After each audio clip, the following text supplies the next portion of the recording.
और सीधे आपको लिए चलते हैं, बीजेपी की तरफ से प्रेस कॉन्फ्रेंस हो रही है कार्यकारिणी की बैठक खत्म होने के बाद। से जुड़ने के लिए,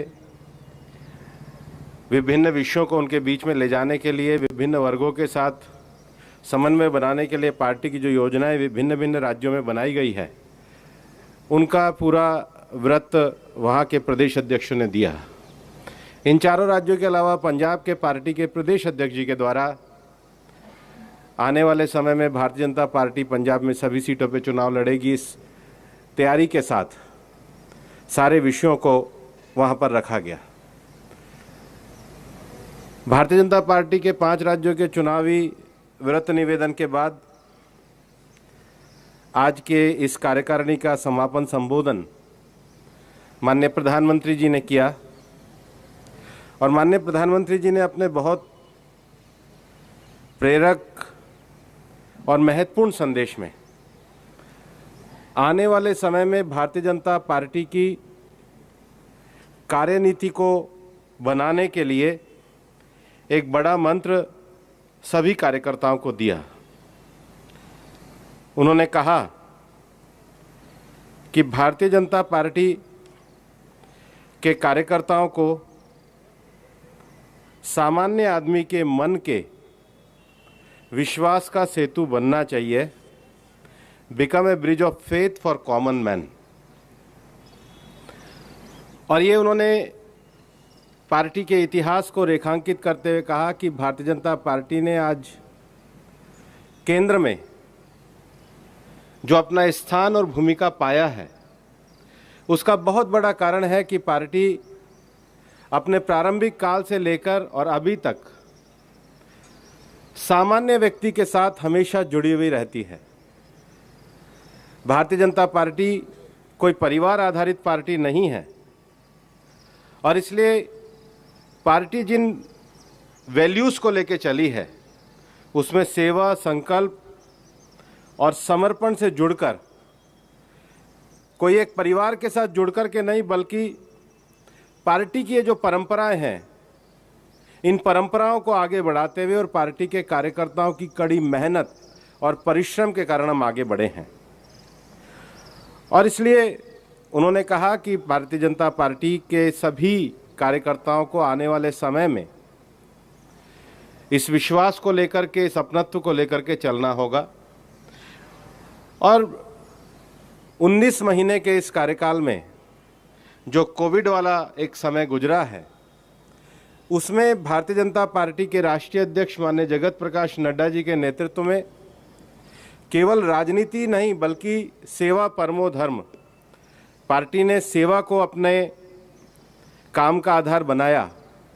और ये देश के राजनीतिक विषय में एक भारतीय जनता पार्टी का योगदान है, जिसमें सत्ताधारी पार्टी ने सारी सुविधा होने के बाद भी सेवा के माध्यम से एक महामारी के दौर में लोगों को जोड़ करके रखा जा सकता है, उसको आगे बढ़ाने का काम किया।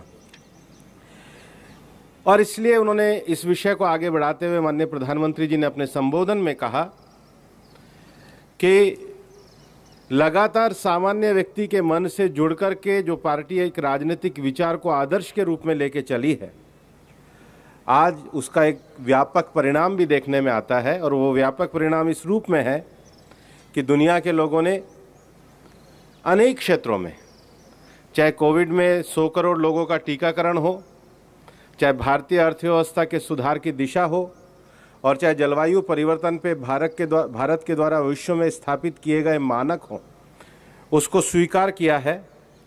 और ये पार्टी ने अपने इस पूरे मूवमेंट से भारत की लोकतांत्रिक व्यवस्था को मजबूत किया है। 5 राज्यों के अध्यक्ष के द्वारा और मुख्यमंत्रियों, 4 राज्यों के मुख्यमंत्रियों के द्वारा जो आगामी चुनाव को लेकर के अपना विषय रखा गया, माननीय प्रधानमंत्री जी ने कहा कि ये भारतीय जनता पार्टी के इन प्रदेशों के नेताओं ने जिस भरोसे और विश्वास के साथ अपनी सरकार की उपलब्धि और संगठनात्मक कार्यों को रखा है, वो इस बात को दर्शाता है कि हम सभी जनता के साथ जुड़े हुए विषयों को लेकर के मजबूती के साथ आगे बढ़ रहे हैं। उन्होंने आने वाले समय में पार्टी के कार्यकर्ताओं को उमंग उत्साह के साथ कार्य में जुटते हुए पार्टी की कार्य पद्धति को आगे बढ़ाने का आह्वान किया। और आज इस समय में भारतीय जनता पार्टी के द्वारा देश के COP26 को लेकर के, अर्थव्यवस्था में जो सुधार आए हैं उनको लेकर के, और कोविड महामारी में जो भारत ने एक मजबूती के साथ लड़ाई लड़ी है, उन तीनों विषयों को लेकर के भारतीय जनता पार्टी के सभी कार्यकर्ताओं को साहित्य के रूप में एक पुस्तक का वितरण भी किया गया। और उसके साथ ही साथ भारतीय जनता पार्टी एक लंबी परंपरा से जुड़ी हुई पार्टी है, जिसमें 3 पीढ़ियों से 1950 से लोगों ने जो निस्वार्थ काम किया, ऐसे निस्वार्थ कार्यकर्ताओं के लिए एक नमो ऐप पे कमल पुष्प करके एक कार्यक्रम को लॉन्च किया है कि ऐसे जो अनाम कार्यकर्ताओं जिन्होंने आदर्श उदाहरण बनकर या नींव बनकर पार्टी के लिए काम किया है, उनके जीवन परिचय वृत्तांत को नमो ऐप पे लाया जाए, ताकि जिस बुनियाद पे खड़ी होकर के भारतीय जनता पार्टी ने देश के लोकतंत्र में एक मुकाम हासिल किया, उन सब लोगों को स्मरण किया जाए और पार्टी अपनी पुरानी परंपरा को आगे बढ़ाते हुए, नए मूल्यों के साथ आगे बढ़ते हुए, नए राजनीतिक विचारों और संकल्पों में के साथ कार्य करेगी, अपनत्व के साथ जनता के बीच में कार्य करेगी। ये माननीय प्रधानमंत्री जी का सभी कार्यकर्ताओं के लिए एक बड़ा संदेश था। कुछ बोले मुझे बोले। सभी 5 मैंने कहा राज्यों की तरफ से रिपोर्टिंग हुई। 4 राज्यों के मुख्यमंत्री और प्रदेश अध्यक्षों ने उनके सरकारों के द्वारा किए गए कार्य और उनके द्वारा चलाए गए पार्टी के अभियान की जानकारी दी। और माननीय प्रधानमंत्री जी ने कहा कि बहुत भरोसे और विश्वास के साथ जो रिपोर्टिंग करी है, भारतीय जनता पार्टी को जनता का आशीर्वाद मिलता रहेगा। Lease Matthew.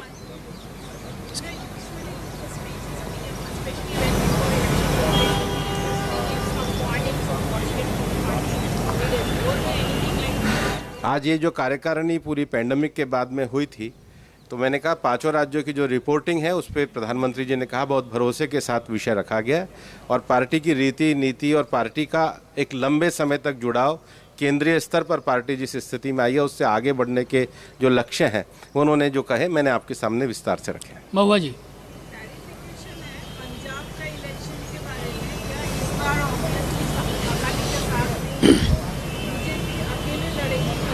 अभी पार्टी के जो प्रदेश अध्यक्ष के द्वारा किया गया कि पार्टी सभी जगहों पे लड़ रही है। आप पूछिए। पार्टी के प्रदेश अध्यक्ष के द्वारा ये विषय कहा गया है।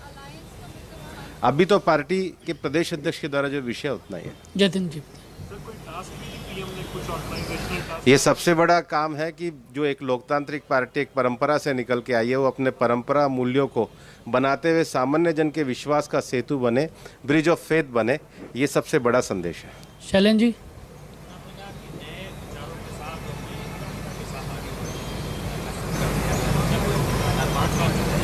जैसे सेवा ही संगठन पार्टी ने एक नया विषय दिया है, एक राजनीतिक आयाम में सेवा को जोड़ा है, तो विचार हमारे वही है, लेकिन कार्य पद्धति में जो नए आयाम होते हैं उन नए आयामों को जोड़ा जाए। राकेश जी।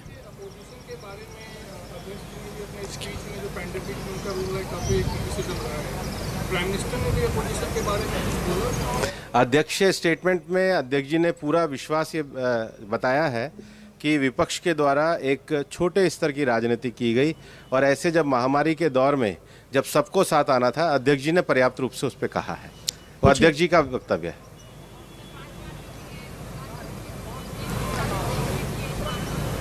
पूरी पार्टी के लिए प्रधानमंत्री जी जब संबोधित करते हैं तो पार्टी के एक लंबे विजन, लक्ष्य और कार्यों के लिए वो करते हैं, सभी कार्यकर्ताओं का उत्साह वर्धन के लिए। और 5 राज्यों में जो रिपोर्टिंग की गई है उस पर उन्होंने बहुत भरोसा जताया। विनीत।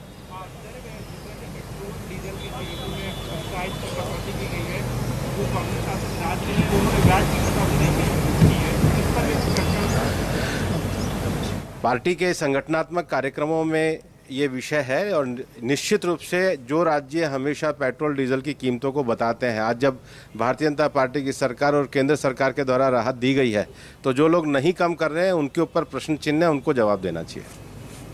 पूछिए। आप कुछ पूछ रहे थे? सर, आप बंगाल में रह चुके हैं इलेक्शन के टाइम पे। बंगाल को आज प्राथमिकता दी गई है रेजोल्यूशन में, उसके बारे में कुछ बताएं कि दिशा निर्देश दिया है? बंगाल को लेकर के पार्टी का रेजोल्यूशन भी हुआ है, अध्यक्ष जी का वक्तव्य भी हुआ है, पार्टी उस पर चलेगी। समझिए जी, बोलिए जी। थोड़ा तेज।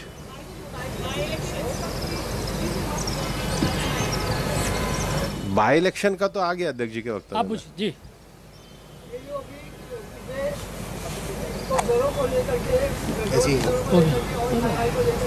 नहीं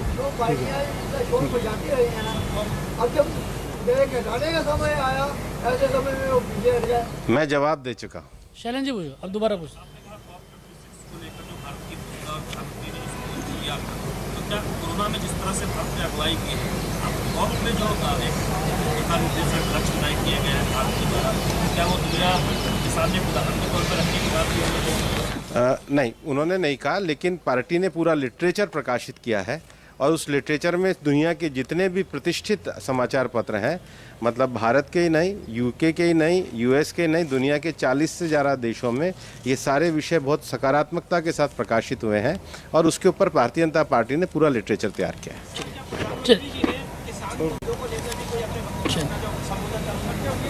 प्रधानमंत्री जी ने पूरी पार्टी की कार्यपद्धति, विस्तार, आगे बढ़ने का लक्ष्य, संकल्प, उत्साह और उमंग के साथ पार्टी के कार्यकर्ताओं को जाने का विषय है और उसके साथ भारतीय जनता पार्टी का हिंदुस्तान के डेमोक्रेटिक सेटअप को आगे बढ़ाने का विषय है, वो पूरी तरीके से रखा है। धन्यवाद सबका।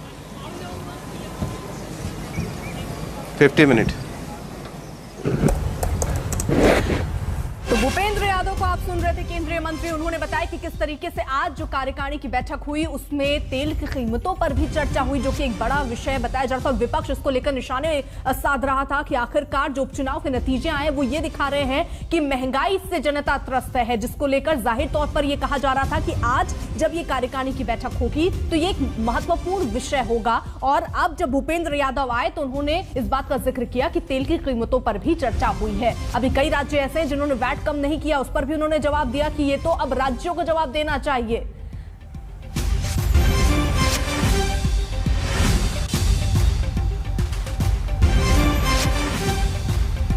हिमांशु हमारे साथ, हमारे सहयोगी इस वक्त जुड़ चुके हैं, हिमांशु मिश्रा। हिमांशु, देखिए, भूपेंद्र यादव ने काफी हद तक तस्वीर क्लियर की कि अंदर किस तरीके से बातचीत हुई, लेकिन आपके पास क्या जानकारी है? प्रधानमंत्री नरेंद्र मोदी ने क्या कुछ कहा आज इस कार्यकारिणी की बैठक में? देखिए, प्रधानमंत्री नरेंद्र मोदी ने अपने भाषण के शुरुआत में ही कह दिया कि सेवा ही सबसे बड़ी पूजा है और इस पूरे कार्य के अंदर, कोरोना काल के अंदर, बीजेपी कार्यकर्ताओं ने सेवा को ही पूजा मानकर जो कार्य किए हैं वो सराहनीय है। उन्होंने ये भी कहा कि जो ज्ञान है वो सिर्फ किताबों से ही नहीं मिलता है, आपको लोगों से, आत्मीयता से मिलना होगा। लोगों के बीच में जाकर आप जितना काम करेंगे, जितना अनुभव लेंगे और जितना तजुर्बा आपको मिलेगा, वो तजुर्बा आपको ज्ञान के रूप में होता है। और यही तजुर्बे को लेकर मैं दिल्ली भी आया था और जब मुख्यमंत्री बना था तो एक तरीके से उन्होंने ये साफ संदेश दे दिया अपने सभी नेताओं को कि आने वाले चुनाव में आपको अभी लोगों से जुड़ना होगा, लोगों से मिलकर जितने अनुभव मिल सकते हैं वो किताबों में नहीं मिलेंगे, आपको आम जनता के बीच में जाने पर ही मिलेगा। साथ ही साथ प्रधानमंत्री नरेंद्र मोदी ने यह भी कहा कि अर्थव्यवस्था जो है वो पटरी पर लौट रही है और हम सब ने देखा है, और जिस तरीके से हमारे सभी मुख्यमंत्रियों ने प्रेजेंटेशन दी है उसके बाद ये कहा जा सकता है कि बीजेपी अपनी जीत की तरफ एक बार फिर से इन राज्यों में बढ़ रही है। लेकिन बड़ी चीज ये है कि प्रधानमंत्री नरेंद्र मोदी ने साफ संदेश दिया कि आपको आम लोगों के बीच में जाना होगा, उनके साथ आत्मीयता से मिलना होगा, उनके साथ मिलकर काम करना होगा, तब आपको अनुभव और तजुर्बे होंगे। वही असली ज्ञान है और उसी से आपको आगे बढ़ने में बहुत आसानी होगी, शासन करने में, सरकार चलाने में, संगठन को चलाने में।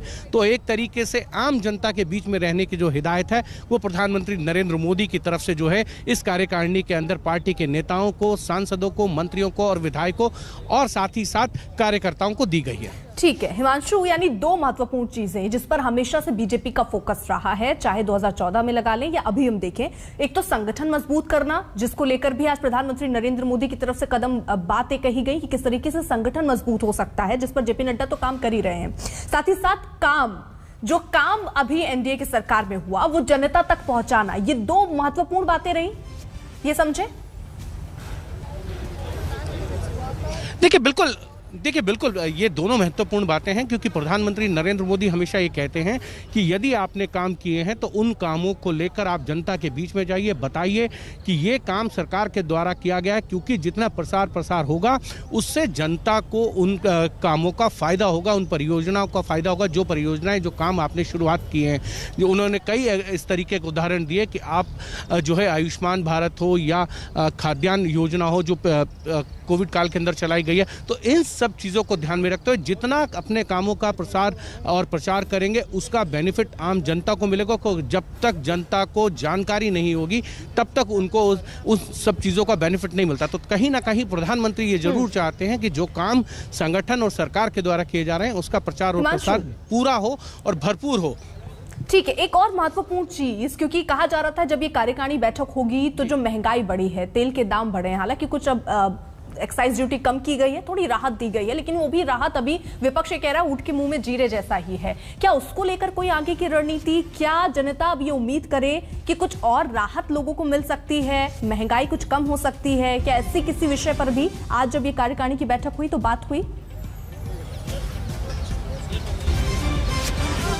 देखिए इस कार्यकारिणी की बैठक में तो ये महंगाई एक बड़ा मुद्दा है, इसको लेकर कोई वैसे चर्चा नहीं हुई है, लेकिन उपचुनाव में जो नतीजा है उसके बाद सरकार की तरफ से दिवाली के अवसर पर पेट्रोल और डीजल के प्राइस में कटौती कर एक राहत देने की बात की गई। और जितने बीजेपी शासित राज्य हैं उन्होंने भी अपने अपने राज्यों के अंदर जो वैट है वो कम किया, 7 रुपये जो है वो पेट्रोल पे और 5 रुपये जो है वो डीजल पे, इस तरीके से एक राहत देने की बात की गई। और अब जो बात भूपेंद्र यादव ने कही कि हमने अपनी तरफ से जो है केंद्र सरकार ने कदम उठाए, बीजेपी शासित राज्यों ने भी अपने अपने राज्यों में वैट को कम किया है, पेट्रोल और डीजल पे 7-7 रुपए।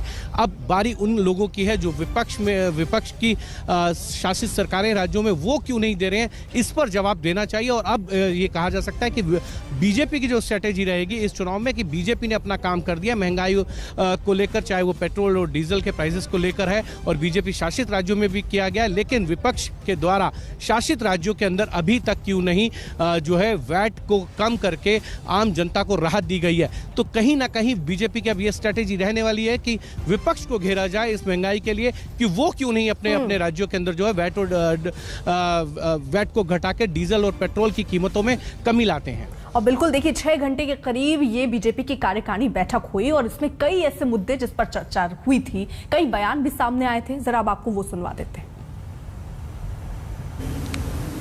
प्रधानमंत्री जी की कोरोना को इस कठिन की स्थिति में चुनौती भरे रास्ते से देश को आगे ले जाने के लिए उनकी वैश्विक नेतृत्व के कारण आज विश्व उनको कई विकासशील देश और अनेक विकसित देश उनकी प्रशासनिक पहल की आदर्श मानते हैं। हमारी सबकी सौभाग्य है देश की ऐसे एक यशस्वी व्यक्ति, यशस्वी लोकप्रिय आस्था का केंद्र प्रधानमंत्री जी बने हैं।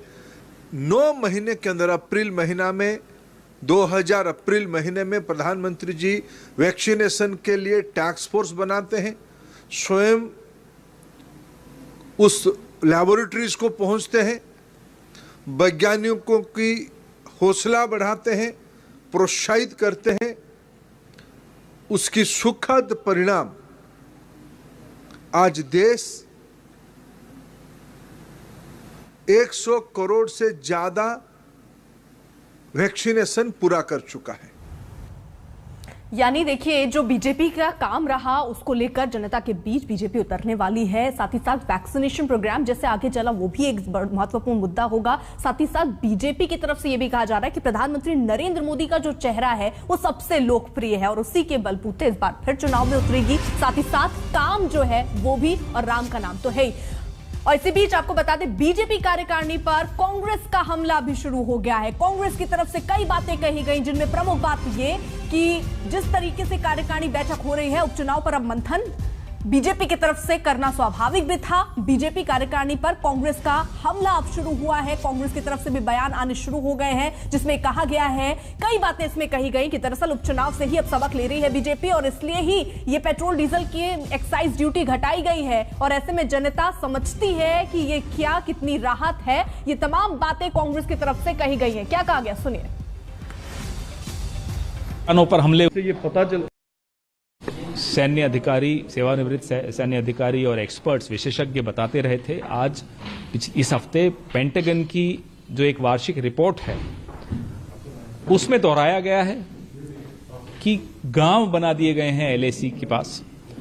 एक गांव तो ऐसा है जो 4.5 किलोमीटर हमारे क्षेत्र में, हमारी सीमा के भीतर घुसकर अरुणाचल प्रदेश में चीन ने बनाया है। वहां 100-101 घर हैं, कुछ बहुमंजिला इमारतें हैं, जो एक ड्यूअल यूज गांव है, जिसको रिहायशी तो है ही लेकिन साथ ही साथ सैन्य उपयोग में भी लाया जा सकता है। ये बहुत गंभीर चिंता का विषय है। ये पहले भी यह विषय भारतीय जनता पार्टी के अपने सांसद उठा चुके हैं, उनकी बात को गंभीरता से नहीं लिया गया।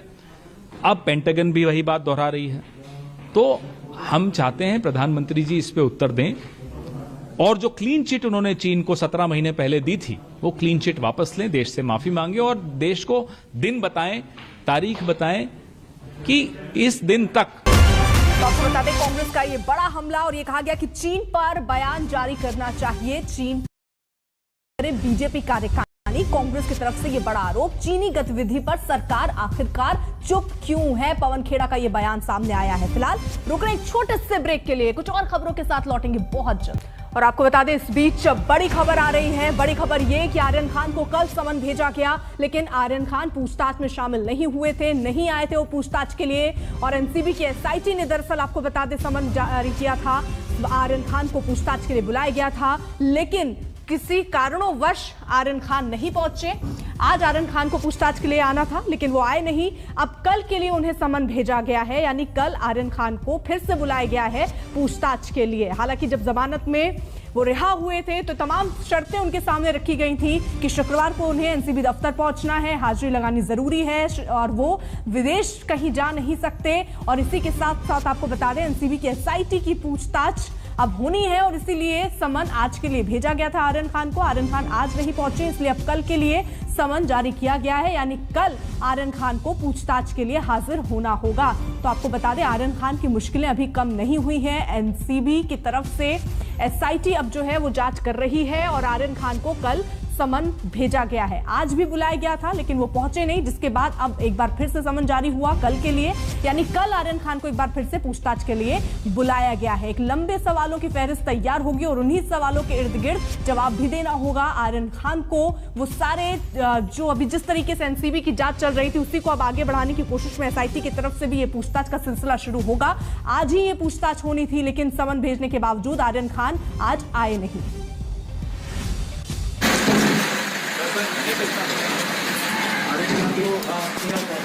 आज के लिए सर हाँ हो गया। योगी इस वक्त जुड़ चुके हैं, यानी पंकज, आज समन जारी करके आर्यन खान को बुलाया गया था, क्या बातें कही गई, आज क्यों नहीं आए आर्यन जब उनको बुलाया गया था पूछताछ के लिए? देखिए, पहली बात तो यह है कि एसआईटी ने कहा है कि जो 6 केसेस उसने लिए हैं उसके नेशनल और इंटरनेशनल रेमिफिकेशंस हैं और उसकी फॉरवर्ड और बैकवर्ड लिंकेजेस को खंगालना बहुत ज्यादा जरूरी है। और आते ही उसने कई लोगों को समन्स भी भेज दिए, जिसमें आर्यन खान, अरबाज मर्चेंट और अचित कुमार शामिल थे।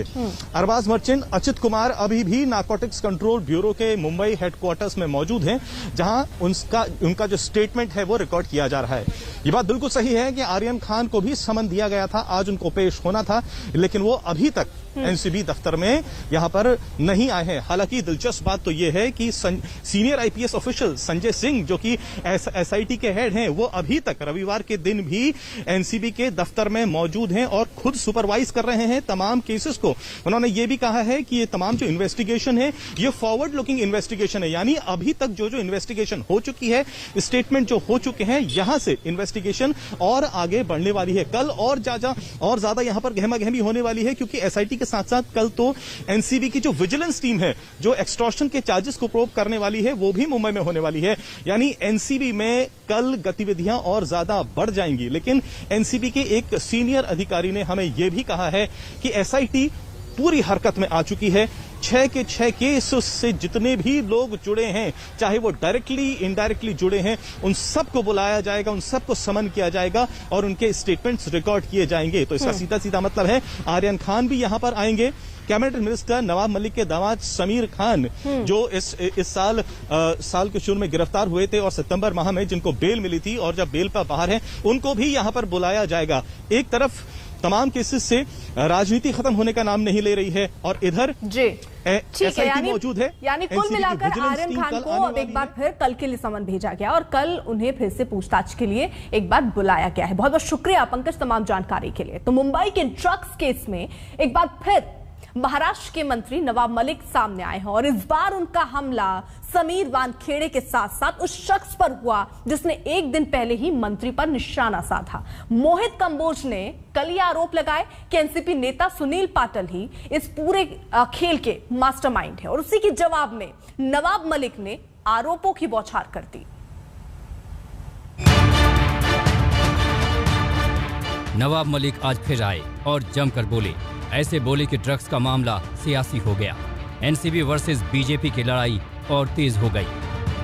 नवाब मलिक के हमलों के केंद्र में रहा मोहित कंबोज, वही शख्स जिसने एक दिन पहले ही कई गंभीर आरोप लगाए, नवाब मलिक पर पलटवार भी किए।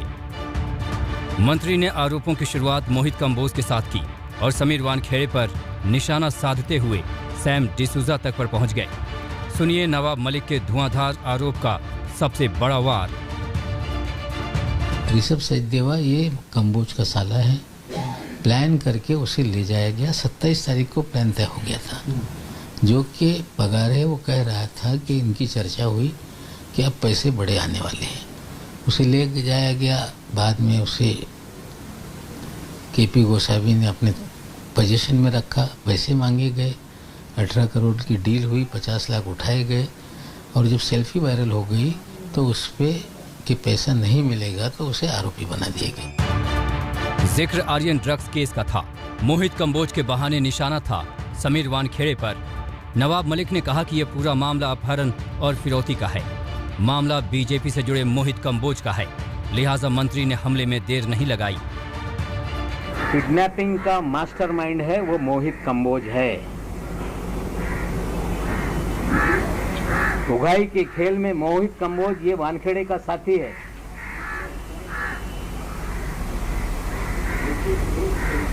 मोहित कंबोज के और वानखेड़े के अच्छे रिश्ते हैं। नवाब मलिक जिस मोहित कंबोज को मास्टरमाइंड बता रहे हैं वो सुनील पाटिल नाम के शख्स को मास्टरमाइंड बता रहा था। मोहित कंबोज ने अभी एक दिन पहले ही कहा था कि सुनील पाटिल के जरिए ही इस ड्रग्स केस की नींव डाली गई। इसका पूरा मास्टरमाइंड है सुनील पाटिल। नाम आप गौर से लिखिएगा, सुनील पाटिल। सुनील पाटिल जो है वो नेशनलिस्ट कांग्रेस पार्टी एनसीपी, मैं आपको सामने बोलूंगा, Sunil Patil nationalist Congress party NCP के फाउंडेशन से जुड़े हुए सदस्य हैं। मोहित कंबोज के आरोपों पर नवाब मलिक का जवाब भी आया। मंत्री ने साफ साफ कहा कि वो कभी भी सुनील पाटिल से नहीं मिला।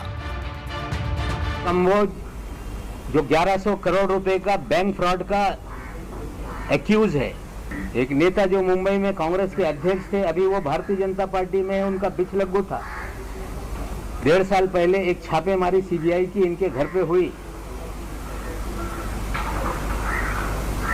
60 करोड़ के मामले में छापेमारी हुई, उसके बाद छापेमारी के बाद मामला फिर दब गया। 3000 करोड़ की बेनामी संपत्ति जो उन्होंने महाराष्ट्र में भ्रष्टाचार करके बनाई, ऐसा कौन सा भंगार बेचा, ऐसा कौन सा भंगार बेचते थे कि 3000 करोड़ रुपए की आपकी संपत्ति बन गई। हर एक एरिया, हर एक लोकेलिटी में, मुंबई में फ्लैट, जुहू पे आपका 1000 करोड़ रुपए का प्रोजेक्ट, कुल्ला पे आपकी लैंड। आपने इतना भी नहीं किया, नवाब मलिक जी ने खुद महाराष्ट्र में किसान बनकर किसान की लैंड खरीदी, फार्मिंग लैंड खरीदी। ये सब जैसे जैसे उनकी गुटियां खुल रही है, उनका आक्रोश बढ़ रहा है, गुस्सा बढ़ रहा है और झूठे आरोप बढ़ते जा रहे हैं। मंत्री के नए खुलासे को लेकर मोहित कंबोज ने भी सफाई दी और पूछा कि वो अब तक चुप क्यों थे। कैसे 21 साल से महाराष्ट्र के अलग अलग होम मिनिस्टर्स के साथ कैसे उनके संबंध रहे और ये कॉन्स्पिरेसी कैसे सैम डिसूजा के साथ मिलकर उन्होंने रची। आज तक इस बात पे नवाब मलिक जी क्यों चुप रहे? मेरे प्रश्न उठाने के बाद वो झूठी स्टोरी लेके आज बाजार में आ गए, लेकिन जो सच्चाई थी उस पे वो आज तक क्यों चुप रहे? इसका जवाब उनको देना पड़ेगा। नवाब मलिक ने आज सैम डिसूजा का भी जिक्र किया, जो अभी फरार बताया जा रहा है। सैम डिसूजा के घर पर हैं। यहाँ पर आप देख लीजिए, मुंबई के बांद्रा इलाके में जो ये घर है, यहाँ के 4थे मंजिले पर सैम डिसूजा का घर है। यहाँ पर जब हम लोगों ने बात की तो यहाँ पर लोगों ने हमें बताया है कि दरअसल दिवाली के 2 दिन पहले से सैम डिसूजा यहाँ नहीं है, गायब हो गए हैं, यहाँ नहीं रह रहे हैं, यहाँ से निकल गए हैं। और फिलहाल यहाँ पर इन लोगों में से किसी को इस बात की जानकारी नहीं है कि सैम डिसूजा कहाँ गए हैं, लेकिन दिवाली के 2 दिन पहले से ही घर में ताला लग गया था। नवाब मलिक बनाम मोहित कंबोज की जुबानी जंग में बीजेपी कूद पड़ी। पार्टी ने मंत्री के खिलाफ सीबीआई जांच की मांग कर डाली। पूरी तरह से ये वाज़े वसूली गेट का पार्ट 2 है।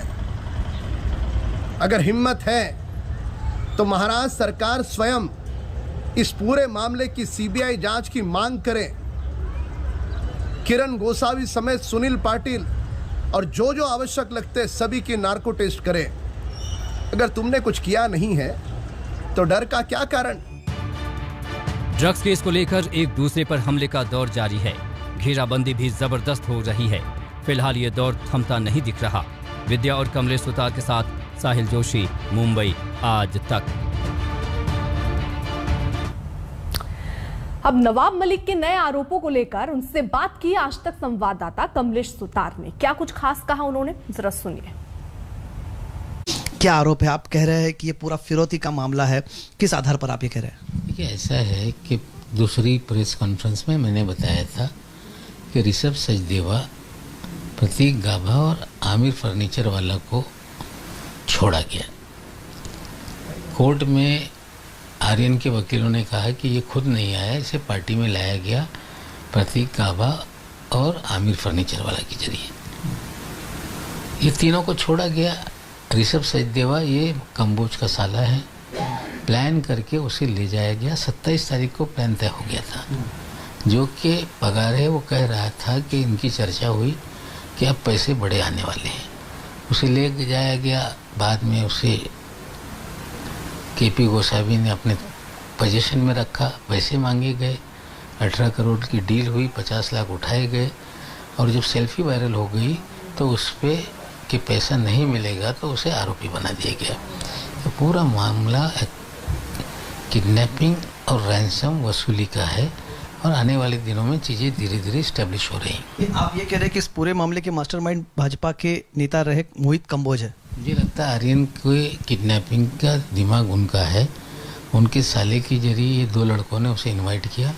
जांच में चीज़ें सामने आएंगी। आपको लगता है या फिर आपके पास इसके अलावा कुछ पुख्ता सबूत भी है? कि कोर्ट में आमिर फर्नीचर वाला और प्रतीक गाभा के जरिए ये आर्यन वहाँ पहुँचा, ये बात सच है। ये तीनों को छोड़ा गया। ऋषभ सचदेवा कंबोज का साला है। कंबोज पहले दिन से छटपटा रहा है। कंबोज वानखेड़े के साथ मिला हुआ है। तो हमें लगता है ये साजिश है। चीज़ें धीरे धीरे जो विजय पगारे का बयान आया है, जिस तरह से बयान आ रहे हैं, लग रहा है कि इस किडनैपिंग में वो भी शामिल है। यह आपने आज एक और गंभीर आरोप किया है कि महाराष्ट्र सरकार को बदनाम करने की साजिश थी, क्योंकि महाराष्ट्र के एक मंत्री को वहाँ पर बुलाया गया था। देखिए, हमारे असलम शेख साहब हैं जो गार्डियन मिनिस्टर है मुंबई सिटी के। उनके पास पोर्ट का डिपार्टमेंट भी है। काशिफ खान जो है वो लगातार उन्हें परसू कर रहा था कि आप पार्टी में आए, लेकिन असलम खान अपनी व्यस्त कार्यक्रम की वजह से नहीं गए। हमें और भी जानकारी है, कई नेताओं के, मंत्रियों के जो परिवार के नौजवान बच्चे हैं उन्हें भी परसू किया जा रहा था। उन्हें भी लगातार कि आप इस पार्टी में आइए, ये एक अलग इवेंट है, इस तरह से। लेकिन उन लोगों ने कहा, निर्णय लिया कि 1300-1400 लोगों के बीच में कोविड का पीरियड है, एक जिम्मेदार पद पे हमारे परिवार के लोग हैं, हम लोग नहीं जाएंगे। इस तरह से वो भी नहीं गए। तो हमें लगता है कि कहीं एक जो पंजाब की सरकार में चीज़ें हो रही थी, वो चीज़ें उड़ता पंजाब की तरह उड़ता महाराष्ट्र इस्टेब्लिश करने का कोई खेल था क्या? हमें लगता है काशिफ खान की गिरफ्तारी के बाद चीज़ें सामने आएंगी। मोहित कंबोज ने जिस सुनील पाटिल को ड्रग केस में मास्टरमाइंड बताया, उससे आज तक संवाददाता कमलेश सुतार ने एक्सक्लूसिव बातचीत की और तमाम आरोपों के बारे में जाना। आर्यन खान मामले में जिस तरह से नए नए खुलासे हो रहे हैं, इस वक्त मेरे साथ एक और शख्स है जिनका नाम पिछले कुछ दिनों से लगातार चर्चा में है। मोहित कंबोज ने कहा था कि इस पूरे खेल के मास्टरमाइंड सुनील पाटिल है। सुनील पाटिल के जरिए ही टिप मिली थी, उनके जरिए ही इस पूरे मामले में पैसे की उगाही का काम हुआ था, ऐसे आरोप उन पर लगे थे। पिछले कुछ दिनों से लगातार इनका नाम आ रहा था, लेकिन ये शख्स कहीं भी सामने नहीं आ रहे थे, इनके सारे फोन बंद थे। लेकिन आज पहली बार वो मीडिया के सामने आ रहे हैं। मेरे साथ इस वक्त है सुनील पाटिल। हम आपको बता दें कि इससे पहले भी प्रभाकर साहिल ने हमसे बात की थी, और आज पहली बार मीडिया के सामने आ रहे हैं सुनील पाटिल, और उनकी जो है आप बीती सुनाना चाहते हैं, किस तरह से उनको पिछले कुछ दिनों तक कहा थे, क्या इनका पूरे मामले में रोल रहा था। सुनील जी, पहले तो इस पूरे केस के बारे में आप क्या जानते हैं, उस तारीख को आप कहाँ पर थे? केस का ऐसा है कि 27 तारीख से स्टार्ट हुआ था आई थिंक, क्योंकि मैं रुका था वहाँ पे। मैं दुलिया से आता हूँ, तो मेरा यहाँ पे कोई घर नहीं था, तो मैं होटल में ही रुकता हूँ। तो मैं वाशी में फॉर्चून होटल में हम लोग रुके थे, मैं मेरे एक दोस्त लोग हम लोग। तो वहाँ पे मनीष भानुशाली आए एक बार कि 27 को। मनीष भानुशाली दोस्त मेरा 10-15 साल पुराना, मेरा उससे अच्छा कांटेक्ट है और अच्छा दोस्त था मेरा 10-15 साल से, दोस्ती में हम लोग एक। तो मनीष भानुशाली ने मेरे रूम पे कहा कि भाई आके अपने को, पहले मैं मनीष भानुशाली 2-3 महीने से मैं गुजरात में था, उनके साथ आता जाता था, मेरे कुछ काम थे कंपनीज के, तो इसकी वजह से मैं उनके साथ गया था। कुछ मिनिस्टर की मीटिंग करनी की थी वहाँ पे, तो वहाँ पे गया था उनके साथ। तो वो तो 2 महीने से तो मीटिंग नहीं हो पाई थी, तो इसके लिए मैंने थोड़ा आ गया था रिटर्न बॉम्बे। तो उस दौरान 27 तारीख को मनीष भानुशाली ने रूम पे आके कहा कि भाऊ जरा, उनकी गर्लफ्रेंड थी कोई, उनके साथ आए थे, तो बोला कि भाऊ गुजरात चलते हो क्या, काम है थोड़ा सा एक, मेरे को कुछ 1 करोड़ रुपए मिलेंगे, तुमको मैं 10-15 लाख रुपए जो मेरा लॉस हुआ था वो मैं दे दूंगा भाई, इतने दिन से घूम रहे। और मैं थोड़ा फाइनेंशियली वीक भी था, इसलिए बोला चलो मैं आता हूँ। तो किरण से मेरी ज़्यादा जान पहचान नहीं थी। किरण गोसावी? हाँ, किरण गोसावी से मैं इवन 6 सितंबर से कांटेक्ट में था। किरण गोसावी, मतलब ये घटना होने के 1 महीना पहले से? ना, घटना होने से 20-25 दिन पहले से। तो मैं एक्चुअली गुजरात में था उस टाइम पे, मैं और मनीष हम लोग वहाँ थे, मेरे कुछ काम, जिस मिनिस्टर के पास काम था थोड़ा सा, उनकी वजह से हम लोग आते। तो किरण ने बोला कहाँ है भाऊ, तो मतलब मैं गुजरात में हूँ। एक 22-23 तारीख की बात है, तो मतलब मैं मनीष के यहाँ पे अहमदाबाद में हूँ। 22-23 सितंबर को बोला ठीक है अहमदाबाद में, तो मैं आता हूँ बोले, मतलब मैं भी अहमदाबाद आया हूँ, तो हम लोग मिलते। तो उस टाइम मेरी फर्स्ट मुलाकात किरण गोसावी से हुई। और आपको बता दें, इस बीच बड़ी खबर आ रही है सुनील पाटिल से जुड़ी हुई, जो कि आजाद मैदान पुलिस स्टेशन इस वक्त पहुंचा है। आपको बता दें, बड़ी खबर जिसको अभी आप सुन भी रहे थे, और ये कह रहा है कि उसका कोई इतना लेना देना नहीं है मुंबई ड्रग्स केस में। इस वक्त की बड़ी खबर, आजाद मैदान पुलिस स्टेशन इस वक्त सुनील पाटिल पहुंचा है, और वहां पर इस वक्त जाहिर तौर पर अब सवाल जवाब होंगे। मोहित कंबोज ने पाटिल को ही दरअसल पूरा मास्टरमाइंड बताया है। तो आजाद मैदान पुलिस स्टेशन पर इस वक्त सुनील पाटिल, जिसको आप सुन रहे थे, हमारे सहयोगी ने खास बातचीत की उससे, जिसमें उसने अपने ऊपर लगे सारे आरोपों को गलत बताया, और यह भी कहा कि मास्टरमाइंड के जैसे आरोप उस पर लग रहे हैं उनमें कहीं भी सच्चाई नहीं है। तो आपको बता दें, बड़ी खबर इस वक्त के, हमारे सहयोगी मुस्तफा भी इस वक्त जुड़ चुके हैं और जानकारी के साथ। मुस्तफा, यानी आजाद मैदान पुलिस स्टेशन पहुंचा है सुनील पाटिल, क्या आज पूछताछ होनी है या वो क्यों पहुंचा है, क्या जानकारी मिल पा रही है? जी बिल्कुल, इस पूरे मामले की जो तफ्तीश है वो 2 टीमें कर रही है, एक तो एनसीबी और दूसरी मुंबई पुलिस। मुंबई पुलिस की एसआईटी टीम है जो इस पूरे मामले में स्टेटमेंट्स रिकॉर्ड कर रही है। अब तक कई ऐसे विटनेसेस हैं जो सामने आए हैं क्रूज केस को लेकर कर, उन लोगों की स्टेटमेंट रिकॉर्ड हुई है। अब आजाद मैदान पुलिस स्टेशन में सुनील पाटिल, जो एक जिनकी स्टेटमेंट आप सुन रहे थे, जिनका कहना है कि सैम डिसूजा और किरण गोसावी वो 2 लोग हैं जिन्होंने प्लान तरीके से क्रूज पर रेड करवाई थी। अब इस पूरे ड्रग्स क्रूज रेड का सत्य क्या है, ये मुंबई पुलिस और एनसीबी की टीम जानने में जुटी हुई है। फिलहाल सुनील पाटिल ये चाहते हैं कि उनका जो स्टेटमेंट है वो मुंबई पुलिस की तरफ से रिकॉर्ड किया जाए, वो चीजें रिकॉर्ड पर आए, इसीलिए वो यहाँ पर पहुंचे हुए हैं। अब देखना है कि वो अपनी स्टेटमेंट में क्या क्या बोलते हैं, उसके बाद मुंबई पुलिस का इस पूरे मामले में क्या रुख रहता है। ठीक है, आप नजर बनाए रखिएगा, पल पल की अपडेट हम आपसे लेते रहेंगे। एक बहुत ही छोटे से ब्रेक के लिए यहाँ रुकना होगा, आप देखते रहिए आज तक।